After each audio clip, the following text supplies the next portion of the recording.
이재명 후보는 최근 논란이 된 사안이죠. 과거 자신이 변론한 조카 살인 사건과 관련해서도 사과를 했는데요. 직접 목소리 들어보시겠습니다. 후보님께서 이걸 사건을 데이트 폭력이라고 워딩한 거에 대해서 아쉬움을 표현을 하시고 변호사라서 변호했고요. 안타까운 일이지요. 모든 범죄 피해자들은 억울한 것이고 그 점에 대해서 제가 멀다고 할 수도 없는 어쨌든 친척들의 일을 제가 처리할 수밖에 없었는데 그 아쉬움, 그 억울함에 대해서 제가 말씀드린 겁니다. 가슴 아픈 일이고 다시 한번 사과드립니다. 마음 아픈 일이죠. 조카분 변호사 그 얘기는 좀 그만합시다. 아까 했는데.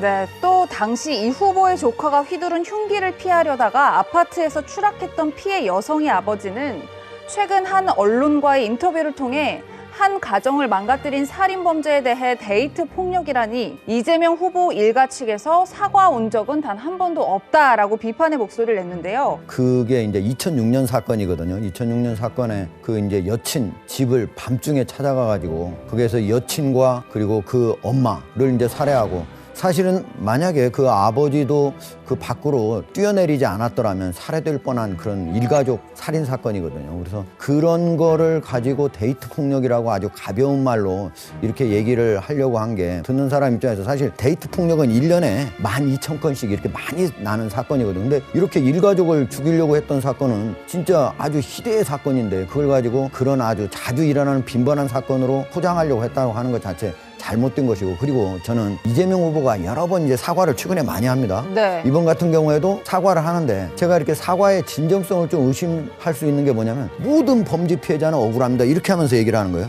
네. 그러니까 지금 살해 사건에서 이 가족이 죽었던 사건을 모든 범죄 피해자는 다 억울한다, 이분도 억울해하는 거 뭐 당연하다 이런 식으로 얘기하고, 그 얘기에 대해서 기자가 또 한 번 더 물어 다른 얘기 합시다 하고 이제 그만합시다 이렇게 한단 말이에요.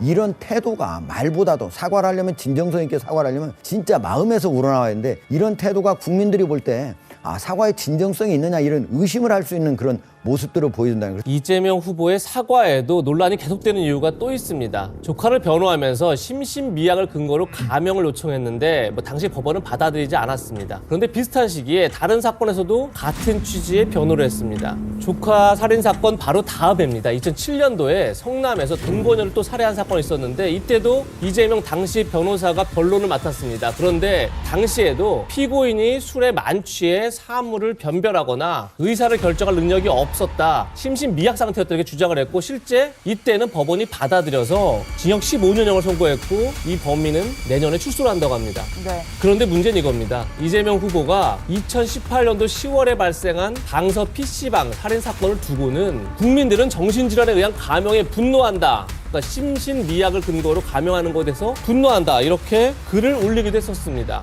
글쎄 이런 걸 이중잣대라고 해야 될까요? 본인이 이제 변론을 할 때는 심신미약을 주장하기도 하지만 또 다른 사건의 심신미약 가명에 대해서 강하게 비판했다. 이현주 의원님. 네. 약간 이중잣대다 이런 논란이 있을 것 같아요. 어떻게 보십니까? 저는 이재명 후보도 본인이 이 문제에 대해서 예전에 사과했다는 이야기를 들어본 적이 없어요. 자, 이 문제가 이제 대선의 중요한 쟁점으로 떠오르려고 하니까 먼저 이제 사과를 한 것이거든요. 근데 이재명 후보는 항상 본인이 그랬습니다. 본인이 이제 민변 소속의 인권 변호사라고 그동안 이야기를 해왔습니다. 물론 변호사는 모든 사람을 다 변호할 수 있습니다. 뭐 악마라도 변호해야 된다는 이야기는 있지만, 그러나 최소한 그렇다면 인권 변호사는 아니지 않습니까? 예를 들어서 지금 이재명 후보가 쭉 한 사건을 보면, 예전에도 보면 조폭 관련된 사건을 2번이나 변호를 했고요. 또 자기 조카 관련된 조폭 관련된 사건도 4차례나 변론을 했습니다.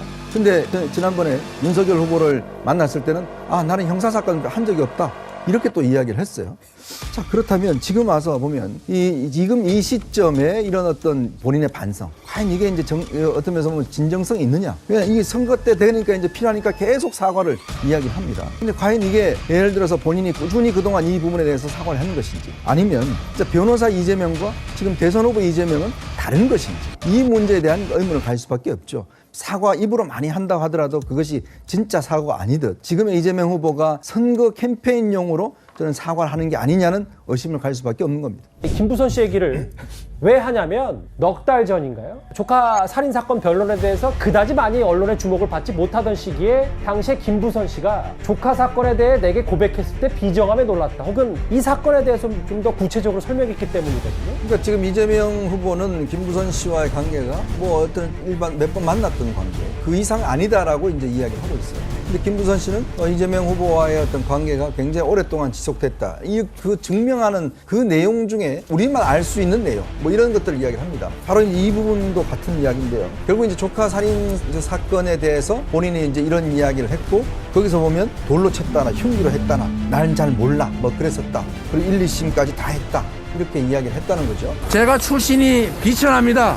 비천한 집안이라서 주변에 뒤지면은 더러운 게 많이 나옵니다. 제 출신이 비천하면 저의 잘못이 아니니까 저를 탓하지 말아주십시오. 저는 그 속에서도 최선을 다했습니다.